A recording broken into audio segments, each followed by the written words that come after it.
Сәлем баршаға, қалайсыздар? Қайырлы таң. Мен паркке жүруге келдім. Бүгінгі күндеріңіз берекелі, сәтті өтсін. Арман ниеттеріңізге жете беріңіздер. Тез арада жеңіл түрде қарыз кредиттеріңізден құтылыңыздар. Әйел жарықтың жаратушысы. Оның көзіндегі нұр таң шапағындай үміт, оның үніндегі жұмсақтық ананың әлдейіндей тыныштық. Әйел әлсіз емес, мейірім мен даналықтың мызғымас күші. Ол үнсіз күресіп, үнсіз кешіре біледі. Бүкіл әлем шаршап, үнсіздікке оранғанда, оның жүрегінен үміт қайта жанданады. Оның мейірімі көктемнің самалындай жанды оятады. Әйел бір сәтте қыз, ана, сүйген жар, дос бола алады. Оның нәзіктігінің артында тұтас бір тағдыр, сабыр мен сенім тұнып тұр.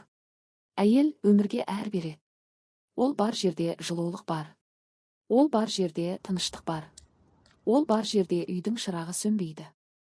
Сондықтан әр әйел бір ғалам. Оның жүрегі шексіз мейірімнің мекені.